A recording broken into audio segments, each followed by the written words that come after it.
We just bought the most controversial hot hatch. From the most controversial dealer. From the country that gave us the crowd pleasing, feet stomping, roof shaking.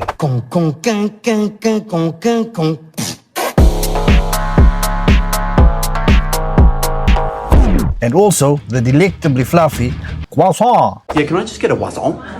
Croissant.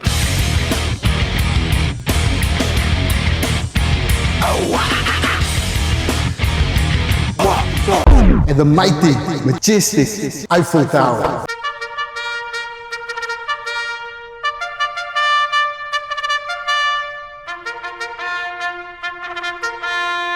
And also the seductive language of love. Parlez-vous français? Oui, oui. But they also gave us the shit room. I don't think so. No, no, no, no. I don't think so. No, no, no, no. It's never, ever, ever, ever, ever, ever gonna happen. I don't think so. No, no, no, no. So we just bought another pavement special. The shit room. Piece of shit. Why did we buy the shit room? We set the challenge out for ourselves. We wanted to find a hot hatch in South Africa for under 35k. But basically that's impossible. But here at FGB, We don't turn down for what? we don't turn down for what. So everybody buys a Polo, Corsa, Fiesta. What the? You know, all those popular brands. But no one buys a shit room. Kids. And I mean, to buy a hot hatch under 35k that's driving, because that was the criteria, Yeah. it had to be driving, it had to have some sort of je ne sais quoi. Yeah, some creature comforts. Yeah, it had to have some sort of stigma, or it had to have some sort of, you know, I want to buy that car, but I don't want to waste my money kind of a thing, but I still want to buy it. So we searched the internet. And we found this. We searched the internet for weeks, and all we could find was non-runners and just cars that should basically stay in the scrapyard. Yeah, a lot of engine problems basically. Not something worth 35k. I got tricked into all those things. We finally found something. But is it actually a hot hatch? Did we just waste a 35k budget on another French mistake? And most importantly, can we save it? Welcome to our 35k hot hatch challenge and our very new to us 2005 Citroen C2 VTS.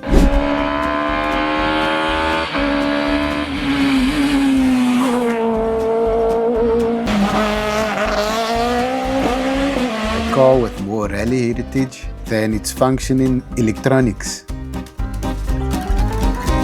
So guys, the first thing we needed to do was obviously send the car for roadworthy because we didn't want to go to YouTube jail. So best thing to do is roadworthy.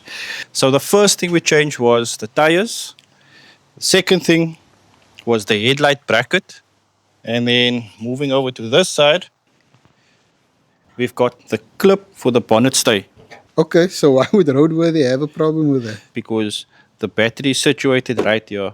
So the reason why we needed the stay clip for the roadworthy is so that your stay doesn't touch onto your battery terminal, resulting in the battery arcing and your car will explode. Exactly the same thing for the light. Most the car, likely the car is- would have still exploded if we didn't have that on. Yet the car is explosive. That's a hot hatch. Yeah, that's why it's called a hot hatch, because anything can explode at any given moment.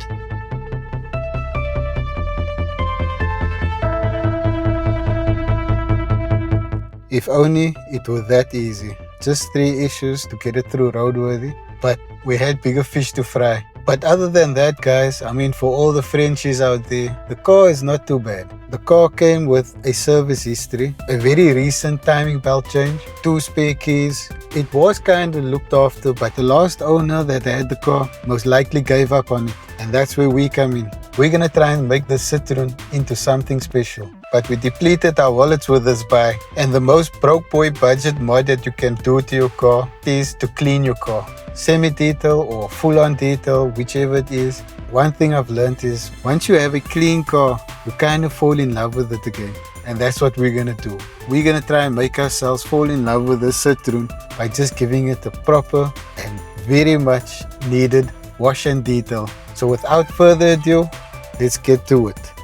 Right guys, it's time for our OCD to kick in. He got OCD or something. And we're gonna start cleaning the inside. We're gonna tackle the inside of the car first. We're gonna give it a semi-detail with some FGB tips and tricks. As you can see, the seats are in actually quite good condition. Apart from paint marks, got a bit of a fade in the leather, some crackling leather. So we're gonna sort all of this straight out here. The only thing I like about this car is that it has Bluetooth gain knob. Disconnected. The Bluetooth device is connected successfully. It's wireless. It is wireless. It's like A wireless DCT, but wireless DCT. There we go. This dust straight from France. Straight out of France. Oui, oui.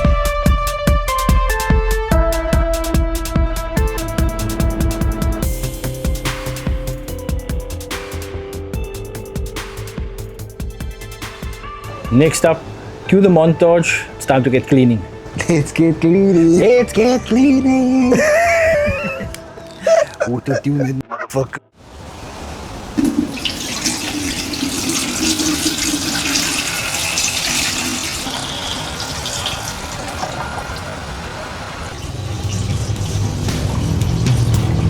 Yeah.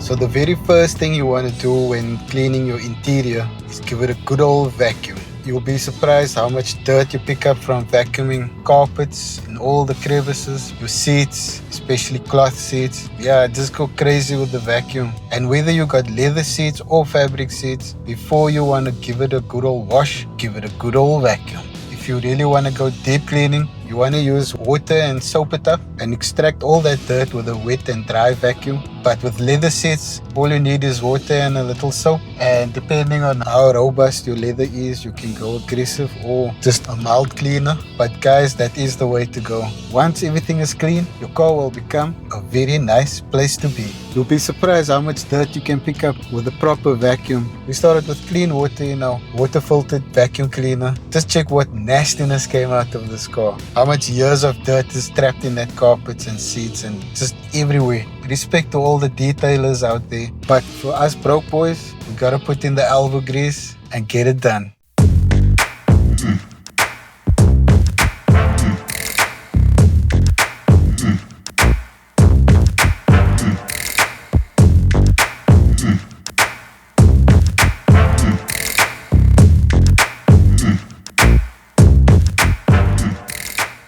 So guys, you can see that the leather on our seats is faded and it's losing its color in certain places, especially the parts where you shave the bolsters coming in and out of the car. And what we got is a leather repair Ation Po cure from Temu. What the hell is even that? It's some language it's in, I'm not sure, but What? Bro, what are you talking about, man? basically it's a leather recolor, dye, sealant. It's almost like putting a coat of paint on your leather. I have absolutely no idea what's going on. All you're gonna need is a tube of this, a sponge, and a mousse spray, because you don't want to obviously use too much of it. So here goes nothing, guys. Let's see if this works. I think this tube was like 30 rand. I'm gonna put it on the sponge first.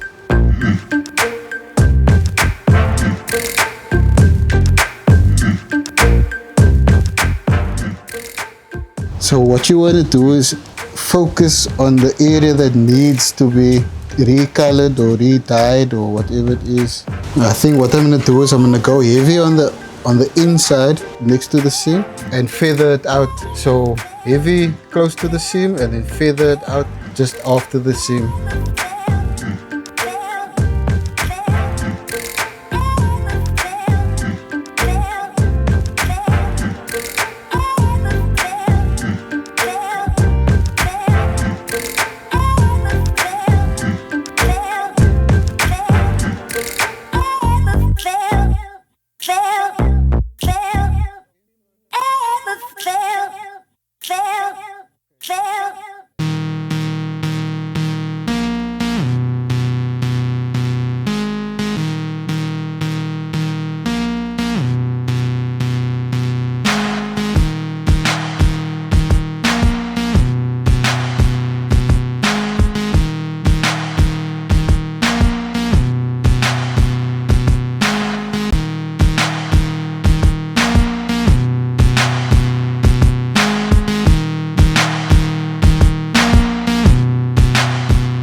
So guys, you can see it's slightly worse than the other side. So this side is actually just fading basically. The passenger side had more cracks in it. This seems so much more like it's just fading, like it's losing the color. So okay, let's hit it. You can actually see it better on here, the fade. Wow. Wow, wow, wee, wow. Wow, wow, wow. Bismillah. Bismillah guys, let's go.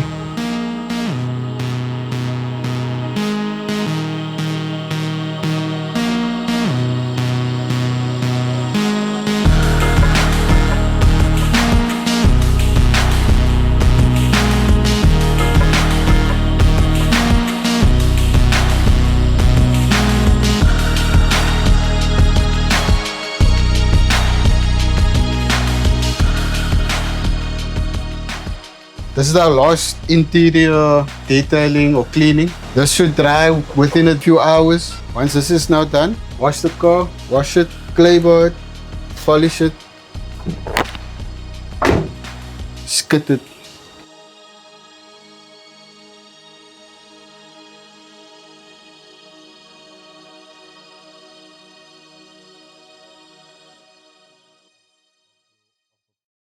Okay, so DIY fogger, deodorizer, antibacterial, disinfecting on a budget. You're gonna need this. Some water and a mousse spray. What is this, Faye? Show them. It's basically a sachet of chlorine disinfectant from Medishore. So how did we come upon this? So we researched what is in that Deodorizer, defogger. Fogger, deodorizer, fogger that they use that's so expensive. And basically what's in there is sulfur dioxide. What is that supposed to mean? Now, sulfur dioxide, when it is introduced with water and it deodorizes and it disinfects and it does all those good stuff. But you have to be careful with this stuff, with this. So sulfur dioxide is very corrosive. So you want to use gloves. You want to make sure that you use a plastic container and not something as porous like porcelain or something as metal that can corrode very quickly. You just want to use general safety precautions. Check up on the safety precautions that you need to use when working with chlorine and sulfur dioxide. But anyway, the fun bit. Yeah. So this only costed R1 a sachet. Whereas that foggers can cost up, like I said, 500 to 700 rand, 500 to 800 rand application, one application. The only thing is the percentage of sulfur dioxide in this sachet is probably only 10% or 20%. So you're going to use more than one sachet. But I mean, at R1 a sachet, we're going balls to the walls, brother. I would like to take a closer look at your balls. My what? We're going balls to the walls with this. So what are you going to do? You're going to first put on your gloves. So I'm going to put my mic there quickly and then put on the gloves. Gloves. Then take your sachets in the bucket of water. Make sure you empty it all the way, right? I'm going to use, I think we're going to go with 2 for now, but let's see how that works out for us. So we got 2 sachets.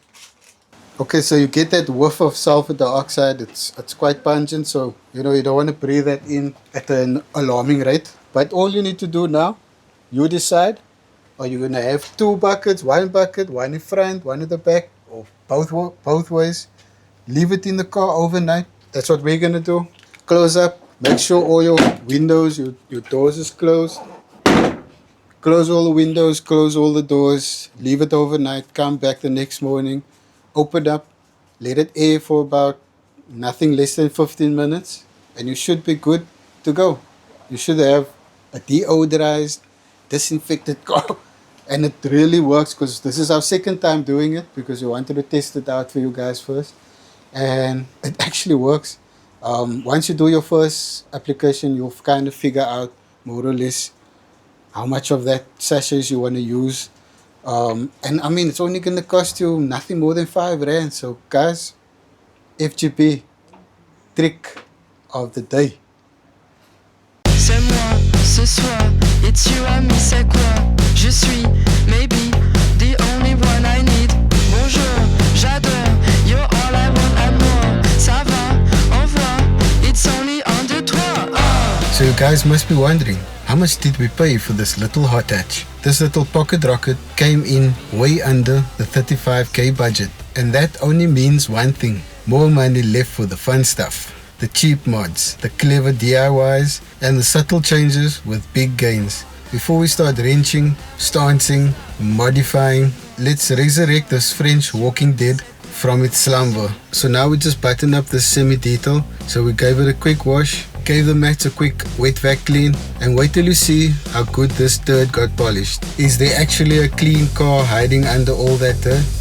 Well, let's find out.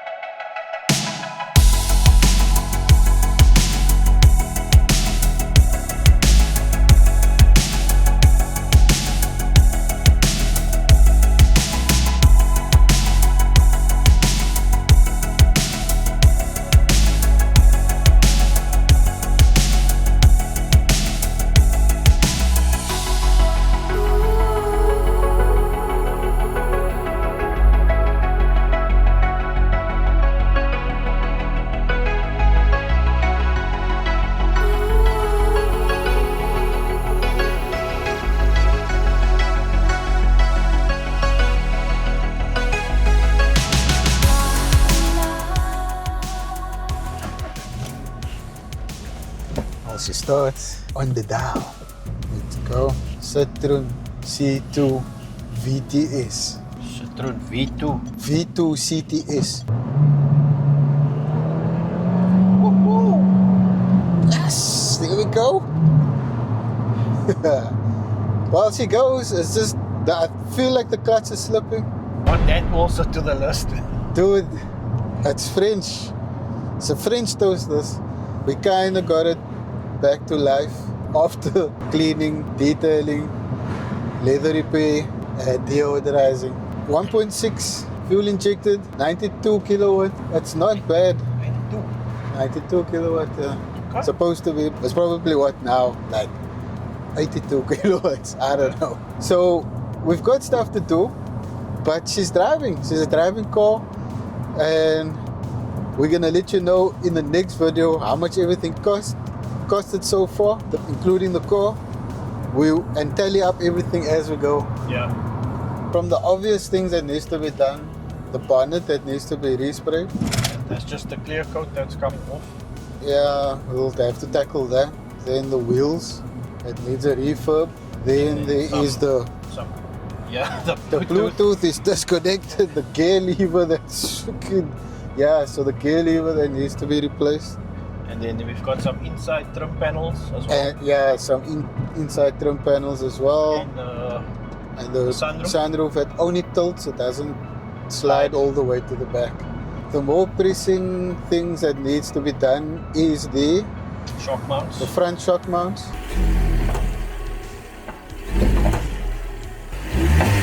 The valve cover gasket that's leaking oil. I think that's the most pressing at the moment. Yeah, the shocks and the valve cover. In the next coming video, we're probably going to hit that first.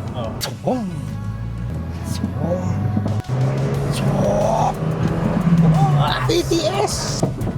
Yo, yay! Speed bump. Yeah. Brakes work. Brakes fail, bro. Yes!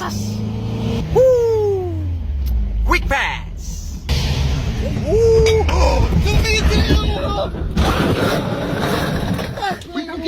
Get out. Ja, Dimitri. Brakes fail, bro. No, mate. Bro, man. Get out. The door. Jump out. Dimitri. So guys, we have come to the end of this episode of the Citroen, but stay tuned for everything that we said we're gonna fix. We're gonna try our best to fix it, and we didn't forget about the E30, guys. So we've got some interior parts coming that we're gonna tackle on the E30, and stay tuned. Don't forget to like and subscribe, and let us know also where you're watching from, and we'll catch you on the next one. Peace.